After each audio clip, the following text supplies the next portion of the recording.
나의 이름도 예수님의 족보의 한 줄이라는 제목입니다. 내 이름이 예수님의 족보에 한 줄 올라간다면, 아니 한 단어만이라도 올라간다면, 내 이름에 한 자만이라도 올라갈 수 있다면 얼마나 행복할까를 생각해 봅니다. 어찌 보면 따분한 명단이라고도 생각할 수 있습니다. 이 본문은 낳고 자그마치 39번이나 나오는 단어입니다. 그러나 이 단어는 중요한 단어입니다. 이것은 하나님이 약속을 어떻게 지켜오셨는가를 우리에게 보여주는 은혜의 족보이기 때문에 그렇습니다. 이것은 우리에게 하나님께서 역사 속에서 어떻게 하나님의 일들을 이루어 오셨는가를 우리에게 잘 가르쳐주고 있습니다. 여기 마태복음 1장에도 족보가 나오지만 3장에도, 누가복음 3장에도 이 족보가 나옵니다. 마태복음의 족보와 누가복음의 족보는 약간의 차이가 있습니다. 마태복음 1장의 족보는 왕의 족보라고 얘기합니다. 왕의 역사를 기록하기 위한 거라면 누가복음 3장은 인자의 족보, 즉 사람의 족보인 것처럼 보입니다. 그러면서 동시에 방향이 완전히 다릅니다. 이 마태복음은 위에서 밑으로 내려옵니다. 아브라함부터 시작을 해서 예수까지 내려온다면 누가복음의 족보는 상향식입니다. 밑에서 예수님부터 시작해서 아담까지 올라가서 그 위에 하나님까지 나아가는 역사이고요. 중심 인물을 마태는 아브라함과 다윗이 중심 인물이라면 누가복음에는 아담과 하나님이 중심 인물입니다. 그것은 인류 보편적 배경을 하고 있기 때문에 그렇다고 할 수 있습니다. 이 마태복음은 유대인을 대상으로 쓰였다면 누가복음은 그 대상이 이방인들입니다. 그리고 다윗 이후에 이제 솔로몬 이후에 솔로몬이 르호보암을 낳고 그러면서 쭉 왕의 역사를 기록하고 있다면, 왕이 계승을 하고 있다면 누가복음은 나단의 라인을 타고 올라가는 족보입니다. 그러면서 마태복음은 약속된 왕으로서의 정통성을 강조하고 있습니다. 다윗의 자손으로 이 땅에 오신 예수가 진정한 왕이다라고 하는 거고, 누가복음은 인류를 구원할 둘째 아담으로서의 모습을 가르쳐주고 있다라고 할 수 있습니다. 그래서 여기에 마태복음은 이 족보를 기록하면서 특히 숫자 14에 아주 관심을 가지고 있는 걸 볼 수 있습니다. 우리 17절 한번 읽어보겠습니다. 17절입니다. 시작. 그런즉 모든 대수가 아브라함부터 다윗까지 14대요. 다윗부터 바벨론으로 사로잡혀 갈 때까지 14대요. 바벨론으로 사로잡혀 간 후부터 그리스도까지 14대더라 라고 되어 있습니다. 즉 14라고 하는 숫자에 마치 고민하고 있는 마태의 고민이 거기에 있는 것처럼 보여집니다. 이것은 14이라고 하는 숫자는 우리가 흔히들 7은 축복의 수라고 생각을 해서 축복의 2배의 축복의 수라고 생각할 수 있지만, 그러기보다는 이 다윗을 강조하기 위한 숫자로서의 14를 가지고 있습니다. 게마트리아라고 하는 숫자 계산하는 법이 있습니다. 히브리어 알파벳은 숫자 값을 가지고 있는데 다윗이라는 히브리어 자음을 숫자로 바꾸면 4, 6, 4가 됩니다. 즉 14가 되는 것입니다. 다윗의 이름의 수를 가지고 세면 14개가 된다는 얘기입니다. 그래서 다윗이 다윗의 자손 오신 예수의 정통성을 강조하기 위해 14라고 하는 수에 아주 집중하고 있다라고 볼 수 있습니다. 즉 메시아의 정통성, 예수님이 바로 그 다윗의 자손임을 시각적으로 또 수학적으로 증명하려는 의도에서 기록된 내용이라고 볼 수 있습니다. 즉 마태 족보는 모든 조상을 빠짐없이 기록한 생물학적 가계도가라기보다는 예수 그리스도가 약속된 왕이라는 사실을 선포하기 위해 정교하게 구성된 하나의 신학적 족보라고 할 수 있다라고 할 수 있습니다. 그렇다고 한다면 우리는 이 족보 속에서 우리에게 가르치고 있는 하나님께서 우리에게 말씀하고 싶은 게 무엇인가를 한번 생각해 볼 수 있습니다. 우리는 이 학주에 예수 그리스도는 언약을 성취하신 메시아라는 말씀을 나누었습니다. 예수 그리스도는 아브라함과 다윗에게 약속하셨던 아브라함의 언약, 다윗의 언약을 성취하신 메시아라는 사실을 우리는 살펴봤습니다. 언약의 성취자이신 예수 그리스도에 대해서 살폈는데 오늘 이 족보 속에서 우리에게 보여지고 있는 것은 신실한 하나님의 약속이 신실하게 하나님의 약속이 이행되고 있다는 사실을 볼 수 있습니다. 하나님께서 친히 이 약속을 신실하게 이행하고 있는 모습을 봅니다. 우리는 마태복음 1장 2절을 한번 다시 읽어보십시다. 마태복음 1장 2절을 같이 한번 읽어보겠습니다. 시작. 이 이삭을 낳고 이삭은 야곱을 낳고 야곱은 유다와 그의 형제를 낳고 라고 되어 있습니다. 우리 이 앞주에 읽었었는데 창세기 12장 3절 22장 18절 우리 한번 계속적으로 같이 읽어보겠습니다. 창세기 12장 3절입니다. 시작. 너를 축복하는 자에게는 내가 복을 내리고 너를 저주하는 자에게는 내가 저주하리니 땅의 모든 족속이 너로 말미암아 복을 얻을 것이라 하시니라. 창세기 22장 18절입니다.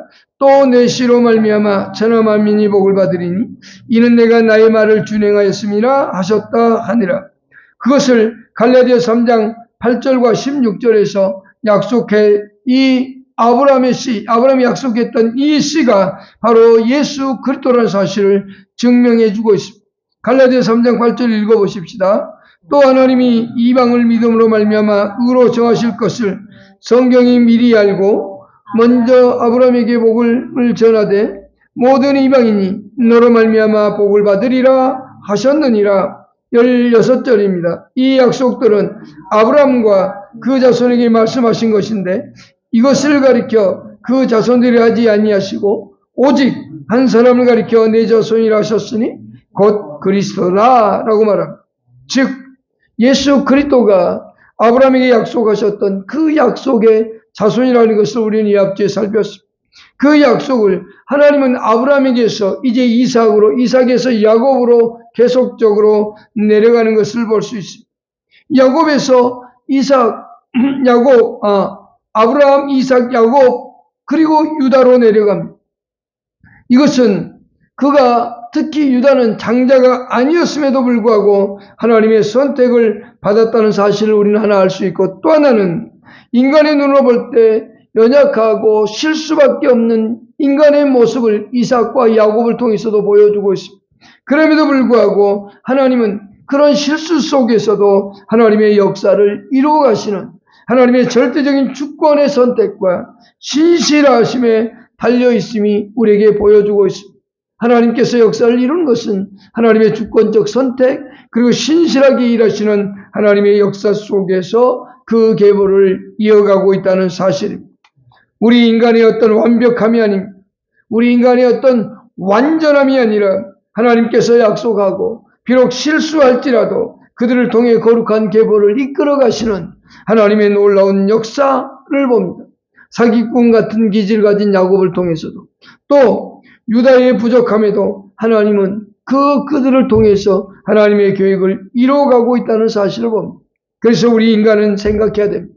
구원은 우리 인간의 어떤 완벽함이 아니라 오직 하나님의 열심을 통해서 이루어지고 있다라고 하는 사실.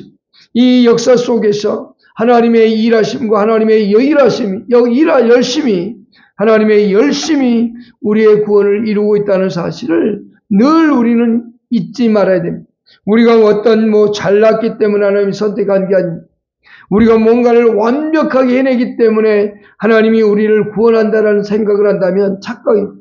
내가 무언가 잘하고 있기 때문에 내가 어떤 것을 열심히 하고 있기 때문에 우리에게 구원을 주신다는 생각을 한다면 우리는 그것을 버려야 됩니다.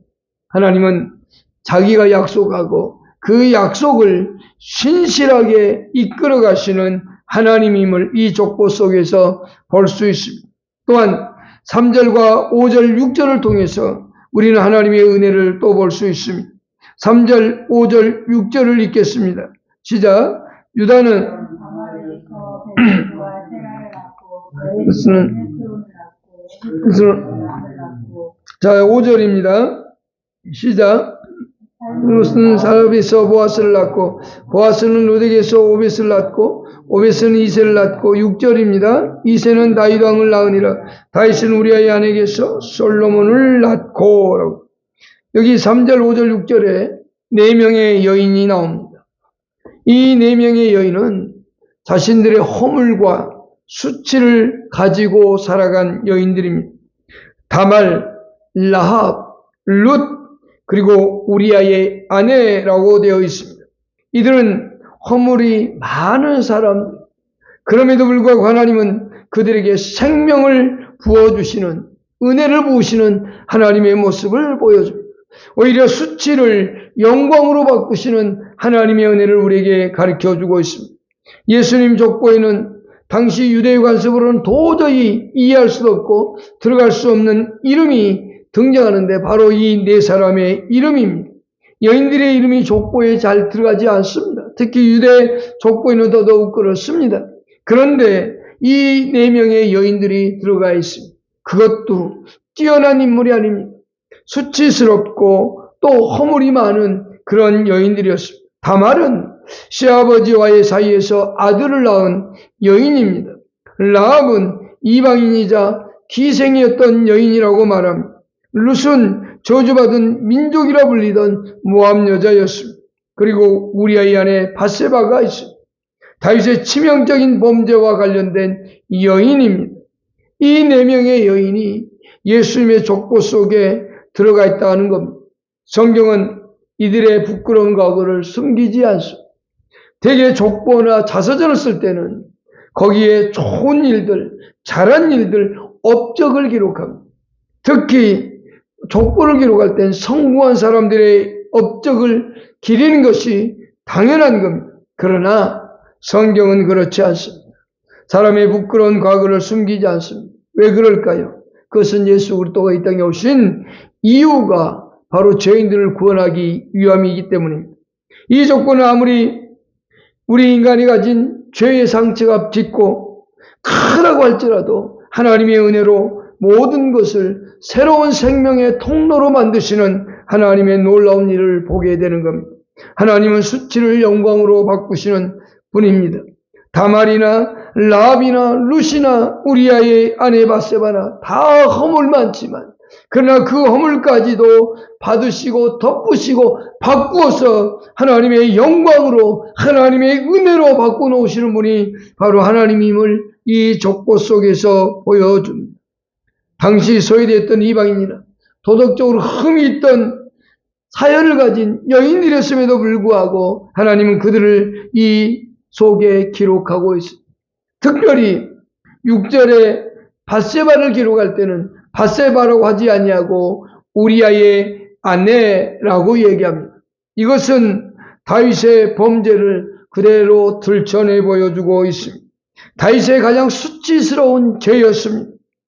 그는 간음과 살인을 저질렀던 그 죄의 모습을 은폐하지 않고 그대로 드러내 보여주기 위해서 우리아의 아내라는 표현을 쓰고 있는 겁니다. 이것은 전적인 하나님의 긍휼과 사랑과 용서가 이 메시아의 오심에 있다는 사실을 우리에게 보여주고 있는 겁니다. 이 다윗의 자손으로 오신 예수 그리스도, 그것은 인간의 노력이 아닌 하나님의 긍휼하심, 하나님의 자비하심에 근거하고 있음을 우리에게 보여주고 있다라고 하는 겁니다. 또한 세 번째 살펴볼 것은 7절부터 16절까지인데 두 개의 역사가 같이 기록되어 있습니다. 왕들의 역사와 바벨론 포로기의 역사를 같이 살펴볼 수 있습니다. 하나는 역사 속에 왕들의 잘못된 역사를, 그 암흑기 같은 역사 속에서 하나님은 이 일을 이루어 가시는 하나님임을 봅니다. 이스라엘 백성들은 우상 숭배로 타락했고 결국은 바벨론의 포로가 되었습니다. 우리 8절에 보면 왕들의 역사가 나옵니다. 8절 한번 보십시다. 8절을 같이 한번 읽겠습니다. 시작. 아사는 여호사밧을 낳고 여호사밧은 요람을 낳고 요람은 우시아를 낳고 라고 되어 있습니다. 거기에 8절에 왕의 이름이 세 사람이 빠져 있습니다. 요람과 우시야 사이에 생략된 세 왕이 있음을 보게 됩니다. 이 세 왕의 이름은 아하시야, 요아스, 아마샤입니다. 이 세 사람 실제 역사 속에 역대상 3장 11절, 12절에 나오는 세 명의 왕이 더 존재함을 우리에게 보여주고 있는데 그 세 명의 이름이 바로 아마샤, 요아스, 그 다음에 아하샤입니다. 그 세 명의 이름이 빠졌다라고 하는 것을 우리는 알 수 있습니다. 역대상 3장 11절과 12절을 한번 읽어보십시다. 시작. 그의 아들은 역대상 3장 11절과 12절 그의 아들은 요람이요 그의 아들은 아하시아요 그의 아들은 요아스요 그의 아들은 아마샤요 그의 아들은 아샤라. 여기 아샤라가 우시아입니다. 이 사이에 세 사람이 있었는데 요람부터 시작해서 세 명의 왕이 빠져 있다는 걸 볼 수 있죠. 왜 빠졌을까요? 그것은 그들의 타락 때문이라고 볼 수 있습니다. 특별히 14대를 맞추기 위한 마태의 놀랍고 고민되어진 모습이 있습니다. 그 14사람을 맞추기 위한 노력도 있지만 그보다 더 중요한 것은 뭐냐? 이들의 악함입니다. 14대를 맞추기 위해서 숫자를 맞춘 것도 있지만 그러나 이들의 악함이 있습니다. 아하시아 왕은 아합과 이세벨의 딸인 아달랴의 아들입니다. 또한 요아스는 성전 수리를 했으나 나중에 우상 숭배에 빠졌고 아마샤는 에돔과의 전쟁 후에 우상을 들어왔던 사람입니다. 11절에도 또 빠져 있습니다. 11절도 한번 보십시다. 마태복음 1장 11절도 한번 보십시다. 같이 읽겠습니다. 시작. 그럴 때에 요시아는 요고냐와 그 형제들을 낳으니라 라고 되어 있습니다. 요시아는 요고냐와 그 형제들을 낳았다 그랬는데 요시아와 요고냐 사이에 한 명의 왕이 빠져 있습니다. 그것은 누구냐? 요야킴입니다. 요야킴은 악행을 행하되 예레미야의 예언서를 불태워버릴 정도로 완악했던 왕입니다. 그는 다윗에 이을 왕에 앉을 자가 없을 것이라는 심판을 선언을 받기까지 했죠. 그런 정도로 악한 왕 네 사람이 여기에 빠져 있다라고 하는 겁니다. 그들은 악을 행하기에 부족함이 없었고 더욱더 많은 악을 행했던 것을 볼 수 있습니다. 14대를 맞추기 위해서 특별히 마태는 고민해서 그 네 사람을 뺐습니다. 그 가운데서도 그럼에도 불구하고 그 왕의 역사 속에서 하나님의 역사는 끝나지 않습니다. 하나님은 보이지 않는 곳에서 하나님의 역사를 계속적으로 이루어갔던 겁니다. 그래서 그 왕의 역사를 통해서 하나님의 역사가 계속적으로 이루어갔지만 그러나 결국 이 유다는 바벨론에게 포로가 되고 잡혀가게 되어집니다. 바벨론의 포로기 속에서도 하나님은 끊임없는 역사를 이루어간 것을 11절 이하에서 쭉 얘기하고 있습니다. 16절까지. 왕조가 끊어진 절망적인 상태였습니다. 그 상황 속에서도 멈추지 않는 하나님의 은혜가 있었다는 것을 보여줍니다. 12절부터 16절 사이에 그 속에서 나라가 빼앗겼고 왕이 없는 그 세대 속에서도 하나님은 그곳에서도 계속적으로 일하고 있었음을 봅니다. 나라가 망하고 성전이 무너졌음에도 불구하고 하나님은 그 약속을 끝내지 않냐고 그 약속을 이루어 가시는 하나님의 조건은 멈추지 않는 모습을 우리에게 보여주고 있다는 겁니다. 하나님은 어렵고 힘든 고난 속에서도 여전히 생명을 낳는 역사를 이루고 하나님의 놀라운 일들이 계속적으로 일하심을 우리에게 보여주고 있습니다. 절망 가운데 포로가 되었을 때 그들은 모든 것이 끝난 것처럼 보였을 겁니다. 그럼에도 불구하고 그들의 역사, 그들의 삶 속에서 하나님의 일하심은 끊이지 않았습니다. 우리는 과연 어떻습니까? 여기서 우리는 한번 생각해 보십시다. 우리는 4명의 여인들보다 뛰어난 삶을 산다고 자부하십니까? 나는 그래도 그 4사람보다는 더 뛰어나 잘났어 라고 할 수 있겠습니까? 또 바벨론의 포로 생활 가운데 고난 속에 나는 그들보다는 덜 고난당하고 있어? 아니면 나는 그들보다 더 큰 고난을 당하고 있어? 라고 말할 수 있겠습니까? 그 가운데서 하나님은 일하지 않겠습니까? 우리는 허물이 없습니까? 수치스러움이 없습니까? 우리는 하나님께서 우리를 보실 때 수치와 허물로 가득 찬 사람들일 겁니다. 그럼에도 불구하고 우리를 선택하셨고 우리에게 은혜를 베푸셨고 우리에게 놀라운 일들을 이루어 가시는 하나님이라는 겁니다. 우리에게도 이 예수님의 족보 속에 들어갈 수 있는 은혜를 하나님이 우리 가운데 부어주고 있다는 사실입니다. 우리는 그 은혜를 망각하고 잊어버릴 때가 있습니다. 그러나 우리는 낳고라고 하는 이 말 속에서 절대로 잊어버리지 말 것은 하나님은 신실하게 약속을 지키며 어떠한 경우에도 하나님은 우리에게 은혜를 베풀고 있다는 사실입니다. 수치와 허물뿐인 우리 인간에게 오늘 나에게도 그런 은혜를 베풀고 계신다는 사실입니다. 구원의 은혜를 베풀어 주셨고 지금도 살아갈 은혜를 베푸셨고 우리가 살아가는 삶 속에 하나님의 도우심의 은혜를 지금도 베풀고 있다는 사실을 우리는 잊어서는 안 됩니다. 아무리 어둡고 힘들고 고난의 시간이 내게 온다 할지라도 그 속에서도 하나님은 일하시는 하나님임을 잊어서는 안 됩니다. 절망되어질 때 우리는 무엇을 봅니까? 힘들어질 때 무엇을 봅니까? 아니 내게 기쁨이 있을 땐 무엇을 봅니까? 어떠한 상황 속에서도 기쁘건 즐겁건 슬프건 고난이 오건 내 죄악이 있건 없건 간에 우리는 늘 바라봐야 되는 건 뭐냐? 하나님의 은혜인 겁니다. 언제나 우리의 삶 속에 베풀어 주신 하나님의 은혜를 절대로 잊어서는 안 됩니다. 그런데 이 족보의 마지막 결론에 가서 정점은 뭐냐? 바로 족보의 정점은 예수 그리스도라는 사실을 16절에서 보여주고 있습니다. 마태복음 1장 16절에서 우리에게 그렇게 말하고 있습니다. 16절을 읽어보겠습니다. 시작. 야곱은 마리아의 남편 요셉을 낳았으니 마리아에게서 그리스도라 칭하는 예수가 나시니라. 우리 지금까지 낳고의 역사를 봤습니다. 그런데 여기에 낳으시니라, 예수가 태어났을 땐 나시니라고 되어 있습니다. 에게네센이라는 단어입니다. 낳았다라는 뜻으로 이 낳고를 계속 해왔습니다. 역사의 연속성을 계속적으로 강조해 오시다가 이제 16절에서 반전이 이루어집니다. 이 리듬이 깨져버립니다. 요셉이 예수를 낳고라고 하지 아니하고 마리아에게서 나시니라고 기록합니다.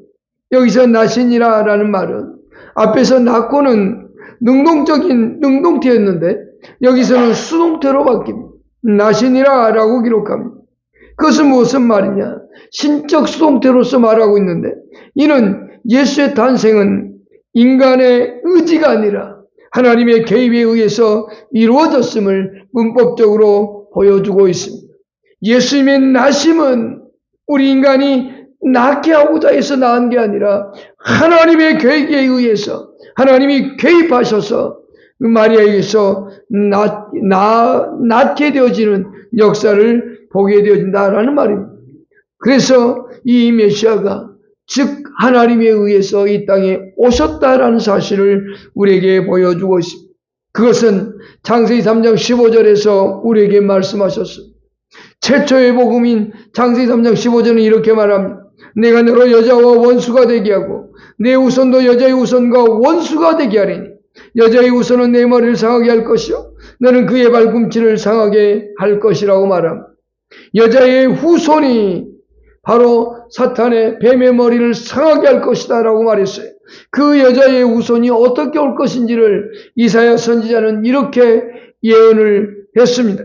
이사야 7장 14절을 우리는 한번 읽어보십시다. 시작. 그러므로 주께서 친히 징조를 너에게 주실 것이라. 보라, 처녀가 잉태하여 아들을 낳을 것이요 그의 이름을 임마누엘이라 하리라. 처녀가 잉태하여 아들을 낳을 것이다. 분명히 여자의 후손으로 이 땅에 예수가 메시아가 오게 됐다고 얘기했는데 이 이사야 선지자는 조금 더 발전해서 여기서 확정시켜서 처녀라고 하는 사실을 우리에게 보여주고 있습니다. 여자의 후손이 처녀의 몸에서 태어난다고 말했습니다. 그래서 사도 바울은 때가 되매라고 표현을 합니다. 갈라디아 4장 4절에 그렇게 말합니다. 읽어보십시다. 때가 참에 하나님이 그 아들을 여자에게서 나게 하시고 율법 아래 나게 하신 것은 하나님이 그 아들을 보내사 여자에게서 나게 하셨다라고 말합니다. 창세기 3장 15절의 약속의 말씀이, 이사야 7장 14절의 예언의 말씀이 그대로 이루어진 것을 볼 수 있다라고 하는 겁니다. 그것은 곧 예수 그리스도가 이 족보의 정점이며 이 족보를 통해서 우리에게 말하고 싶은 내용을 다 예수를 통해서 이루어지고 있다는 겁니다. 에베소서 1장 10절은 우리에게 이렇게 말합니다. 읽어보십시다. 하늘에 있는 것이나 땅에 있는 것이 다 그리스도 안에서 통일되게 하려 하심이라고 말합니다.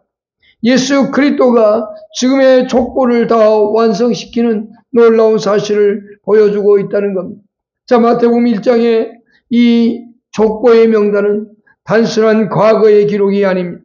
예수 그리스도를 믿는 삶 속에 우리 또한 이 생명의 족보에 등록된 사람들이라는 사실입니다. 우리의 과거가 부끄러울 수 있습니다. 우리의 과거가 다말과 라합처럼 부끄러운 역사를 가질 수도 있습니다. 그러나 다말과 라합을 보십시오. 그리고 우리아를 보십시오. 우리아의 아내였던 바세바를 보십시오. 룻을 보십시오. 저주받아 마땅한 모함 여인이었음에도 불구하고 그 족보에 들었지 않습니까? 지금 우리의 삶은 예수의 생명으로 채워지고 이 생명이 계속적으로 흘러가게 만드는 역할은 오늘 우리들이 해야 될 역할입니다. 하나님은 우리를 포기하지 않습니다. 끝까지 우리를 구원에 이르게 하실 분입니다. 그 구원에 이르는 날까지 우리는 늘 하나님만을 경외하고 섬기는 삶을 살아야 됩니다. 오늘 하나님은 절대로 이 족보를 써내려가시는 하나님께서는 우리를 절대로 끝까지 포기하지 않으신다는 사실을 잊어서는 안 됩니다. 아브라함으로부터 예수님이 오시기까지 약 2000년의 시간이 있었습니다. 하나님은 한 번도 쉬지 아니하시고 그 2000년 동안 일하셨음을 우리는 기억해야만 됩니다. 그 예수님께서 오시고 난 뒤에도 지금 2000년이 흘렀습니다. 예수님을 약속했던 그 메시아를 약속했던 하나님은 지금도 그 약속을 이루시고 일하시는 하나님인 것을 우리는 잊지 말아야 됩니다. 우리의 수치까지도 하나님은 도구로 사용하셔서 하나님의 영광을 드러내는 것을 이 여인들을 통해서 우리는 기억해야만 됩니다. 이 수치스러운 여인들이 은혜의 통로가 되었던 것처럼 오늘 우리가 예수 안에서 은혜의 통로임을 잊지 말아야 됩니다.